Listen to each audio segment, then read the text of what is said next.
All right, hey, it's Kingdom Comics, and as I said, I'm up working on my comic again today. Look at that beard, huh? Look at that beard. Oh, man, look at that. That's a beard right there. I hope I never have to shave. I should trim it. It's getting a little. You think it's getting out of control? I don't know. I kind of like it. It's got gray streaks in it. It's pretty tight looking. So anyway, I gotta stop. I guess when I put my stuff up like that, it blocks the audio. Just this little tiny thin paper, just this little tiny thin paper blocks the audio, so I got to stop doing that. And I do have one viewer. How's it going? Somebody's tuning into me. But anyway, check it out. So here it is. Here it is, man. Look at that. Look at that. Yeah, I have to say, here it is. Look at that. But his helmet started back from water. Is basically the aquatic guy. He has the aquatic armor once again.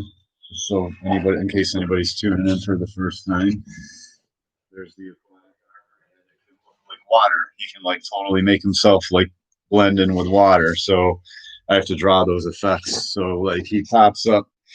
I had a kind of a finish version here, right here. It's gonna look somewhat like that, but he blends in with the water. You know what I'm saying?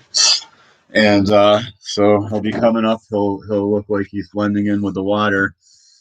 Then he dusts this guy right here with the mask on. He guys like the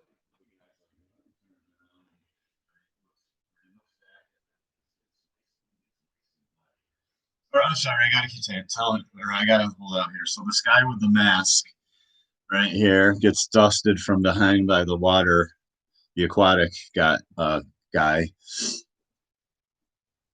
and then you see the air armor flying, and then down here you see the aquatic armor turning back from water to his regular armor. And you look, and if you look in his visor, you can see the dead guy with 50 caliber shell casings and a little bit of the 50 cal machine gun in there. It all right in there, but anyway, uh, yeah, and then he tells the guy in the air suit it's all clear, and that guy comes down. The guy in the air suit has an interesting story. I've told it before, but I'll tell it again. This guy is based on a real guy that flew my father's helicopter in Vietnam, black guy, and his story was he was a warrant officer. He wasn't quite in the military, but he was contracted out to the military, and he's like one of the best pilots in the world. Basically, he's like super good pilot, and so he flies the flying armor. And when they're in a real jam, he takes over the controls of the Ark and he flies the Ark because he's like the best pilot out there. And so that's his story. But anyway, yeah. So it's coming together. There it is. The Anarch Angels. It's going to be a tight. If I can get, help me get this out there, people. You want real comic books. Look at that. Look at that. So I'm really working hard. Somebody's watching me. They're not commenting. They're not thumbs upping or anything. It's weird. I'm pretty sure I'm being monitored. Are you like the CIA guy?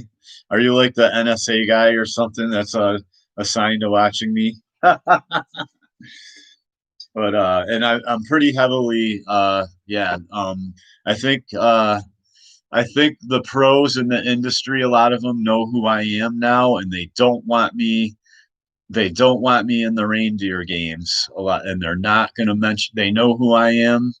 They've taken my advice.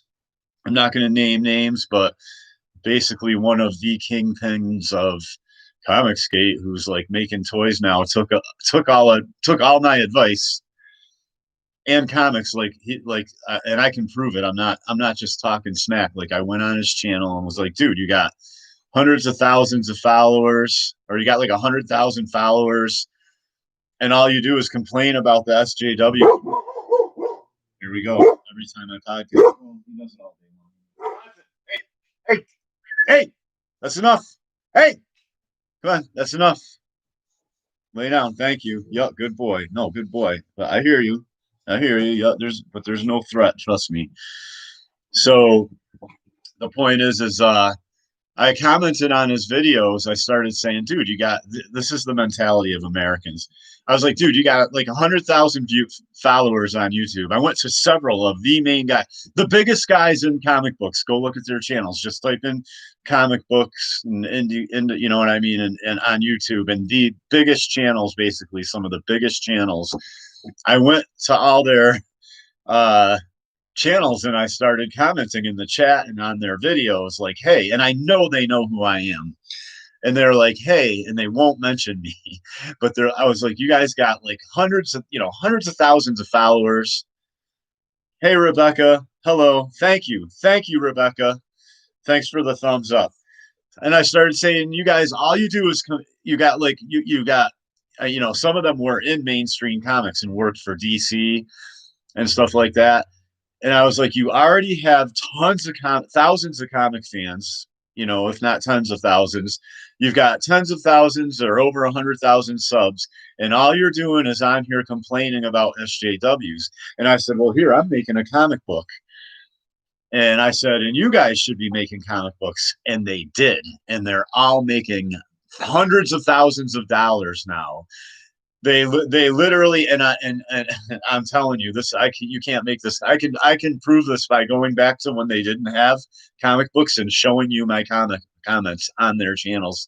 You know what I mean? And then unless it's incredible coincidence, like weeks later they're announcing, well, I'm coming out with an Indiegogo comic book, and I was like, oh man, I shouldn't have told anybody anything. But it's good that I did that, because what it did is it broke the cherry for the Indiegogo market, and now, you know what I mean. Now it's getting bigger, so it's kind of good. It's going to work against them. I think they don't want me involved because I don't know. I can probably write. These guys are super good artists, but they can't write. It's hard to find a good writer. You know what I mean? And a lot of them can't. They write very juvenile storylines, because a lot of them are I hate to say it, but a lot of artists, a lot of Americans in general, and I'm not trying to be mean, but they're very juvenile minded, very sophomoric. And like the reason I'm not in comics right now is because I've been busy. Like around 2001, I started becoming what was known as a truther, and therefore I've been attacked and plagued and blacklisted and been destroyed by even a lot of my own family, who now knows that I'm right. I'm saying all this for a reason. Now that they know I was right about a lot of stuff, they just didn't want to hear it back in the early 2000s. Before, now they help me out. Like right now, I don't have a job, and my parents are like, "Don't worry, Stuart. We know that you weren't making excuses, and that the number one enemy of this country is the American-born white male, and everybody hates white males. And now that we know that you weren't making excuses, and that the liberals in the colleges and the schools were really, destroying your future." They're like, don't worry, we got your bills. You know what I mean? As long as your bills don't get too high. So I have to keep my heat way down. I have like a little space heater, and I live in one room in I have a house. This is one room in my whole house. And I keep my heat down. I'm like 55. And then I keep a little tiny space heater with a thermostat. And I keep my room on like 60, 65, 70. And it just kicks on every now and then. And when I want to go, take a shower or something, or cook dinner, I put my hat on, I put my coat on and everything, and I go out, and I'm like, it's like camping out. I don't really care. This is the way I gotta live. This is the way I gotta live. So I'm cool with it. I'm happy to have a roof over my head. So my point being is, so I could have been a narcissistic, haughty American that was just like, oh, that's that, oh, that, oh, oh, the government was involved in 9/11. Well, it doesn't affect me. Doesn't affect me. It's not gonna affect me in my lifetime. I don't have to worry about it. You know what I mean? I could have been like that too, and just did comic books. And if you have any questions, Rebecca, just let me know. And so I started being a truther and being a conservative Christian truther in the college campuses while trying to be an artist. Ain't happening. Ain't gonna happen. So I hit. It doesn't matter. So it doesn't matter that I can draw like this. You know what I'm saying? It doesn't matter I can draw like that. I hit ceilings. I did. This is a Jimi Hendrix picture I did for an art class, and the teacher didn't say, "Hey, I know you're broke and you're barely surviving, so hey, we're gonna help place you in a job somewhere." No, they just kept taking my money, and then when I couldn't afford it, they're like, "Oh, you can't afford it anymore. Oh, well, that's too bad. See you later. Bye, bye." I was like, no scholarships, nothing. I got 1 year of college left, and then I'll have a bachelor's degree.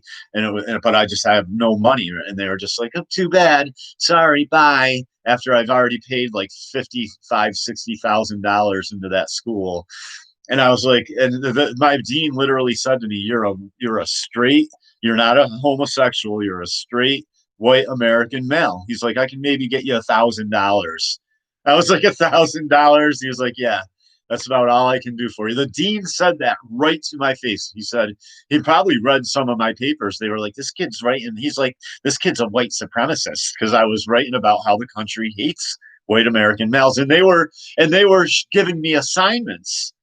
They were giving in college. They were giving me assignments where I was told to write articles about how I feel about the fact that the entertainment industry is now based on the color of your skin, not your talent. And and if you're white, basically hate you, was what they were so much, which is what I was. So if you're white, you're hated. And they didn't want to hear it that way, but I was like, so you're telling. And a couple times, not a couple, one professor said, yes, Stuart, you are right. You are, this country pretty much, you are going to get weeded out of the workforce. This is what a white female professor told me. She said, yeah, finally somebody put it to me on the level, because I kept saying, so what you're saying is, and they were like, yeah, yeah. And then one of them said, yes, Stuart, you are correct. They are going to try to weed you out of the workforce, which is murder. That's murder. Making it so somebody can't feed themselves is murder. Uh, she said, because you're a white male, as you're paying close to $100,000 to get an education in animation and multimedia, the same system is also going to try to prevent you from getting a job in the workforce. That's what she said to me. And you are being discriminated against. That I was like, and I looked around, and the room was like silent. It's like, it was like, oh, okay, whatever. All the white, everybody in the room, like, it was like, okay, it's, yeah, no, American white males are just going to be discriminated against, and that's going to be that. And I was like, wow, Americans will put up with anything. So I mean, I as I learned all this, the hard way, by spending a lot, thousands and thousands and thousands of dollars, tens of thousands of dollars of my parents' nest egg, because they wanted to help me get into the art world. I would go home for Thanksgiving from school and be teaching me that. And then one of the teachers that I'd have a dispute with would give me a bad grade, and they'd be like, you're just making excuses because you can't hack it. And I'm like, no, the country really hates white males. Like, this country hates white males, and I'm a white male, and I won't kowtow and be like, yeah, and be like, yo, I want to be black, yo. I wouldn't, the only way to be, yeah, you feel my pain. Yeah, the only way to be accepted now as a white person is if you want to be black. And I'm laughing about this because it's so absurd, but this is no laughing matter. And And so I would be like, so I would get a little upset and be like, no, McCain's a piece of crap, and neither of the parties matter. Nobody's talking, nobody's doing anything to stop the real problem, which is white males are treated like complete garbage in the society. We're absolutely hated, and if you're not ashamed, then you're a white supremacist. And then my parents were like, if you don't, Stuart, if you don't stop talking like that, this is my conservative white parents are like, if you don't stop talking like this, we're going to call the police on you. So my parents were prepared to uh, kick for my freedom of speech, kick me out of out of their house on Thanksgiving dinner, and if not, they were prepared to watch the police kick my head in. My own parents were ready because they just could not believe this. I don't blame them. They could not believe, like Tucker Carlson wasn't doing half-hour pieces on men on on men's rights. You know what I mean? That came later after guys like me had our lives and our careers destroyed, speaking out about it and being threatened with police if we didn't shut up, basically. And did you preview the page? I'm a white enthusiast. You're a white enthusiast. Check it out. This is it. And I'm obviously not, I mean, I'm not, do I discriminate? If I go to the store and I see a tomato I don't like, I don't go, oh, poor tomato, you come home with me. No, I go, no, I'm paying for this and I pick a better tomato. Yes. You understand what I'm saying? Everybody discriminates. But I mean, obviously, I'm who's like one of the best. I'm not going to make him perfect. I'm not going to write him like he's perfect. You know what I mean? He's going to have issues. This guy's like, a kind of an Asian or a Caribbean type island guy. You know what I mean? And the leader, yeah, white guy. But I'm just saying, you know what I mean? But the leader, is he perfect? Nope. You know what I'm saying? He's a better pilot than the white guy. So I'm just saying, I'm just writing things how I want to write them, and some of it's based on reality. I'm not making this stuff up. This guy is based on a guy that flew my father's helicopter in Vietnam, basically the Anarchy. My father's squadron was, look it up. He was in the Vulture 22 squadron. He flew. I mean, sometimes he flew. You can't. He was a mechanic, but or he was a gunner. But to be a gunner, or when you're on a helicopter, everybody knows a little. Everybody knows about everything. You know what I mean? In case your pilot gets injured or your mechanic gets injured, you got to know how to fix the ship, and you got to know how to fly the ship. And I know a lot of the stuff. I have a family with a military background, but yeah, so this is the main character right here. His armor is brute. This is the main character right here. His armor is brute force. Boss work. Thank you, sir.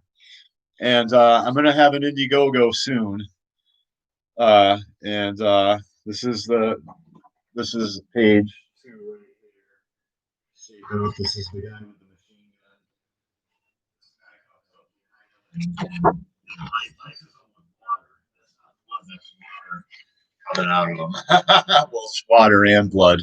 But basically, yeah, like the aquatic guy can shoot water, and their powers come from they've stolen like what we would call ancient alien technology, but what in the comic book is like fallen angel technology.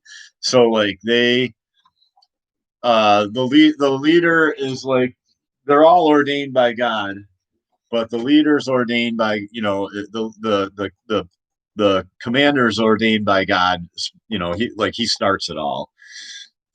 These guys come later. These guys come. To follow him, and he gets some premonitions of a hole in the earth, and they build like a submarine, and they go down into this hole in the earth, and he gets dreams of these like crazy like creatures that live down there. But then he hears a voice say, I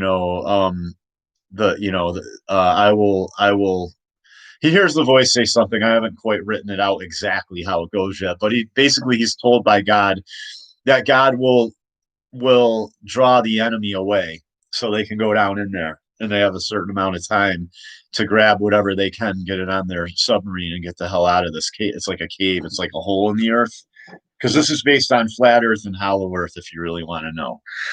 And and if that turns you off, I'm sorry, but it's just a comic book, and I think it would make for a great storyline. So, like basically, kind of like flat Earth. What it's based on is that this world is a simulation, and it's a flat Earth simulation. But they just lead the public to believe all kinds of crazy garbage, which is kind of like the real reality. So it's basically a social commentary. But they go down there and steal this technology. A lot of it they don't even understand, and so they have teams of guys, scientists that are like die regularly trying to like backwards engineer and like figure out what this technology does. And they start using the technology for good, and they build these super suits right here, and they become kind of like the guardians of mankind, and that's how that goes. I will. I'll hit you up. Sixth scale combat. I will. I'll hit you up on Twitter. I will go to your channel. I will go to your channel. I only have like I don't even have 100 subs if you guys want to sub. So that's how that's going. And here's some pinup art I've been working on. I thought I'd show this to you in case you want to see it. I could have probably put a little more time into that.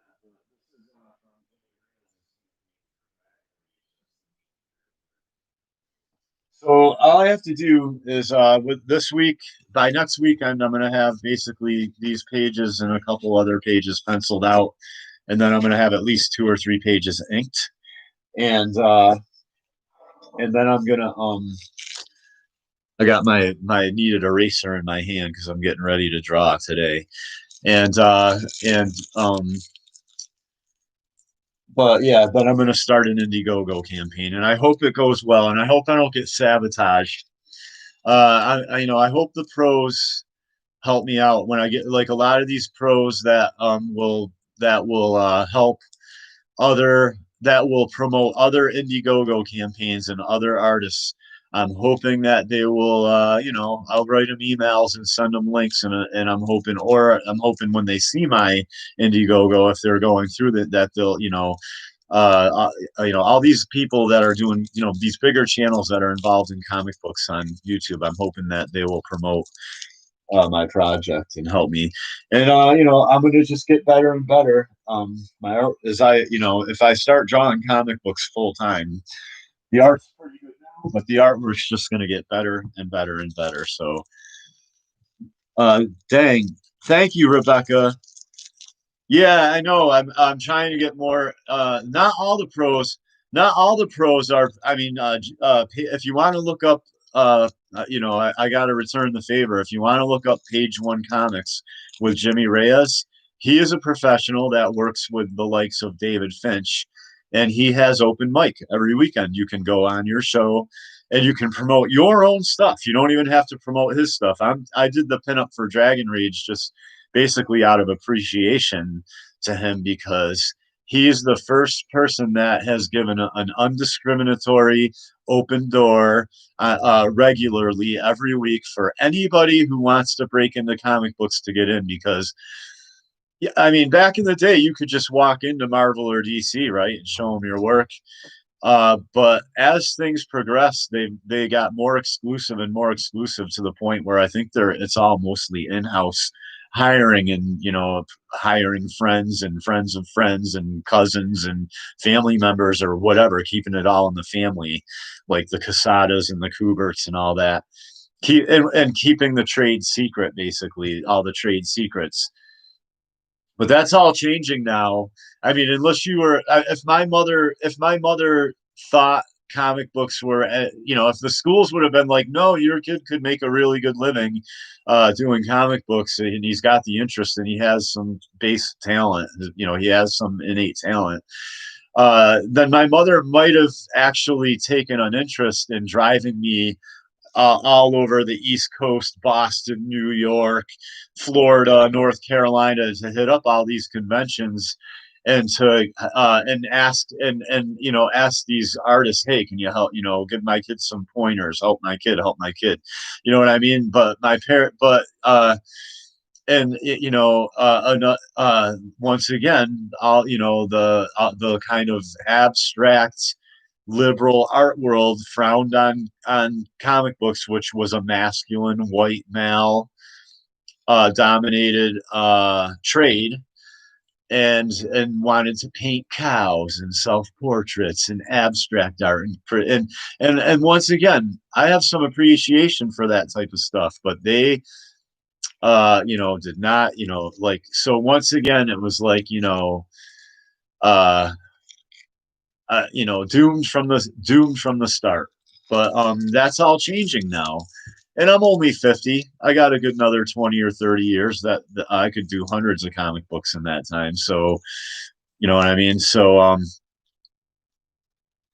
yeah, our schools are not set up to really train you how to profit off your own talent.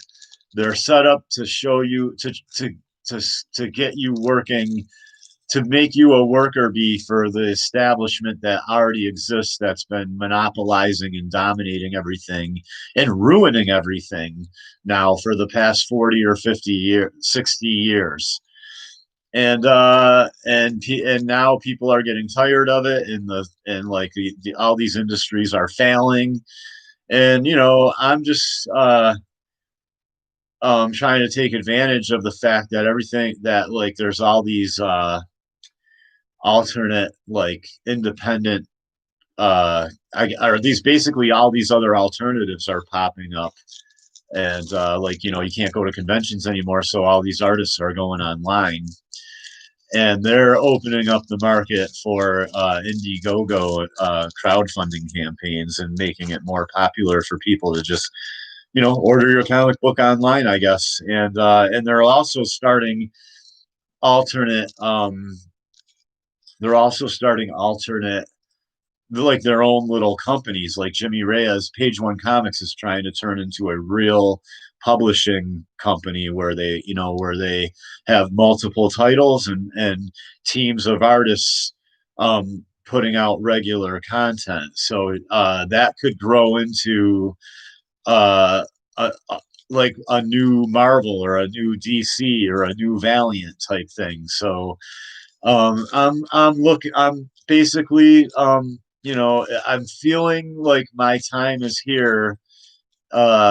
You know what I mean? And for me to get a career doing comic books. So I'm going to be working really hard over the next 2 weeks, and you can tune in. And I'll hit you up on Twitter. I'll find you. That's your Twitter name, Six Scale Combat. Uh, um, I'll check your page out, and when you and maybe you guys can help spread the word and share. And I'm going to start doing live streams when if I get more successful on here on YouTube, and if my campaign takes off, because these guys are making $20,000-$30,000 for a comic book, even more, hundreds of thousands. I'm going to start investing in my channel a little more, and I'm going to start doing live streams where I actually draw and ink live. And I have done that before, but it was a real pain. I want better equipment. So thanks for joining. And you did the Napalm Brothers comic? Oh, cool, cool, cool, man. That's awesome. The Lunatics, yes, the Lunatics have taken over the asylum. And like, I was just trying to be common sense, like, traditional pro founder, pro America, pro founder, pro male, pro, you know what I mean? Not ashamed of being a white. And like, that was bad, I guess. Like, people, like, girls, like, okay, one time in a discussion, um I was in class at the College of the Redwoods in California. That's when I was like, all right, in order for me, everybody wants degrees and education, so I got to get educated. But I was in like class and we were talking about abstract artists, and there was one abstract artist that would just find trash. He was like a European guy. It was like one of the early modern, contemporary, whatever. Uh, and he would just find trash from like urinals and all kinds of stuff. And he would fill, and he would write things on it and paint like graffiti on them and stuff like that.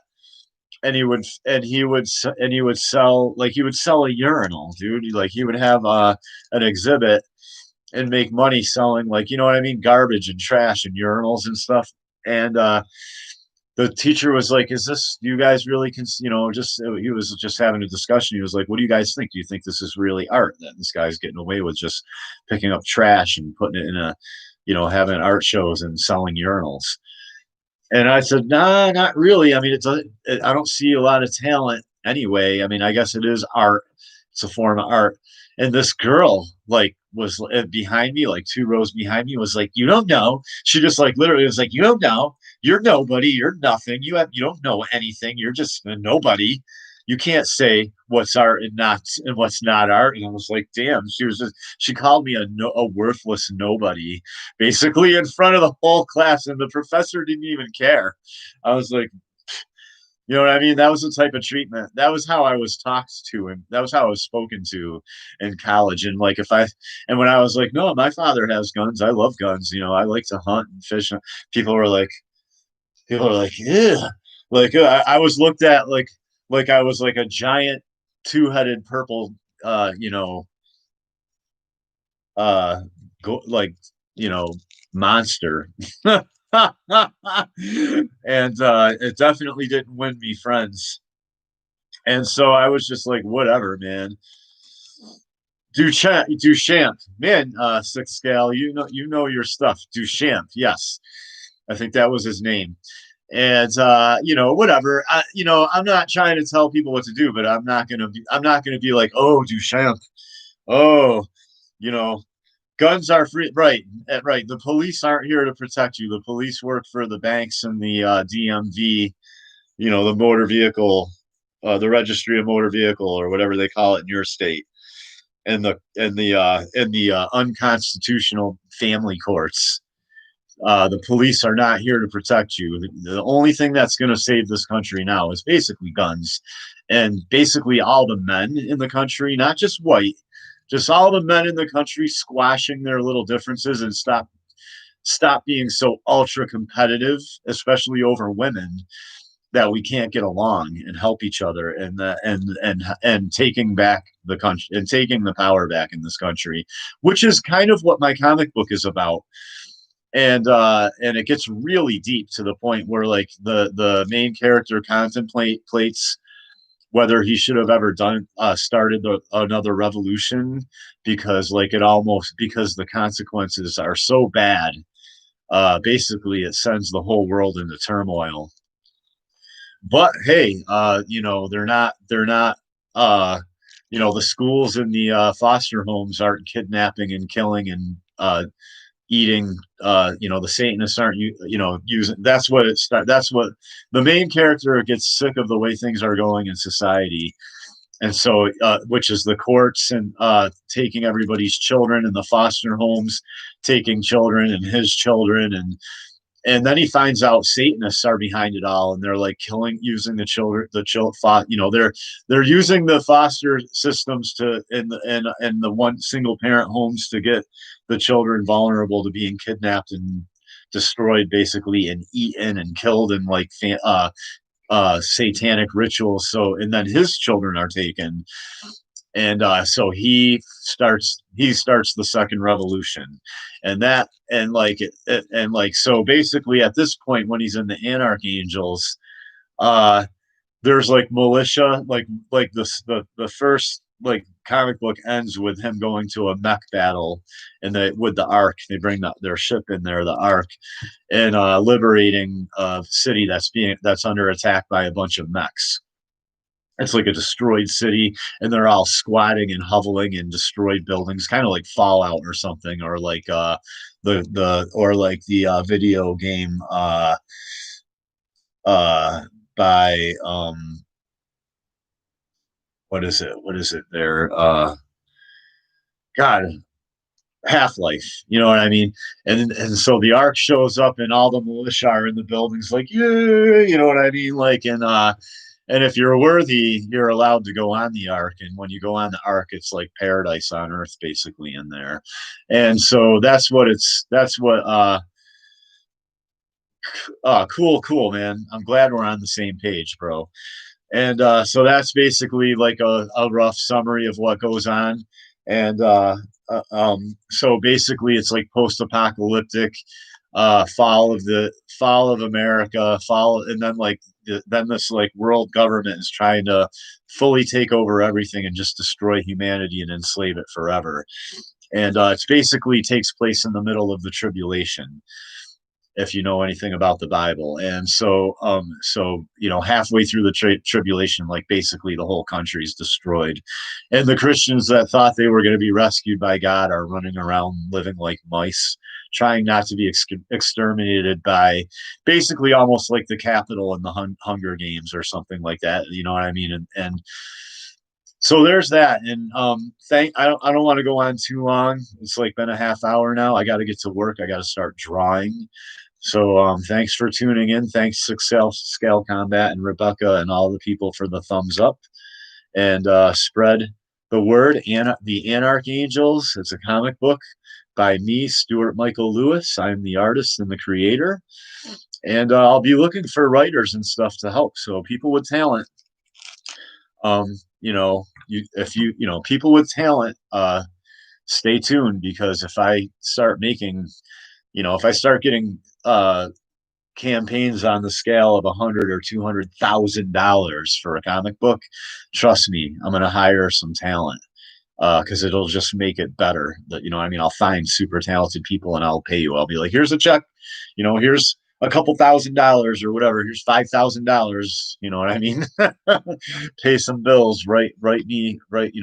Help me develop characters. The main bad guys are Nebulord, and there's another guy called the Tormentor.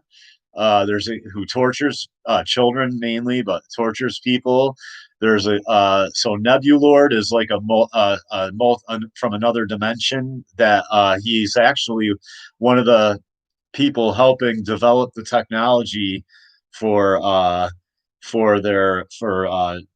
Anarch Angels. Gets trapped in another dimension and then comes back here as Nebula. He gets possessed by a fallen angel and comes back as Nebulord, and he's a main bad guy. You know what I mean? He's like Apocalypto or something, almost something like that. And then there's another guy called I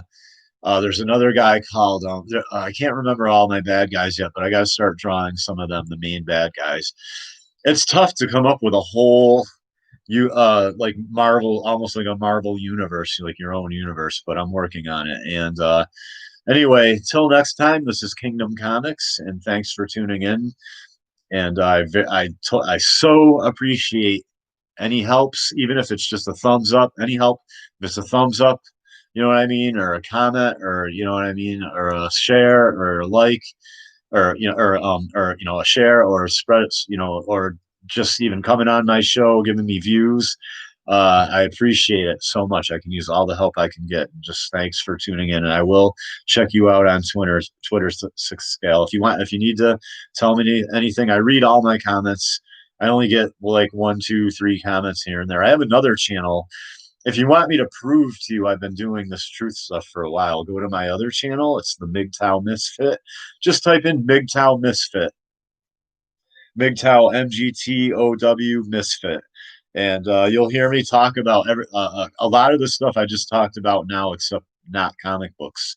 Although I did I started promoting my comic art on there originally, and I was like, I better start a comic book channel for that. I wish I would have started a comic book channel on YouTube 10 years ago, but hey, whatever. It is what it is. So thanks for watching. This is Kingdom Comics. Until next time, later. Back to work for me. Back to the drawing board.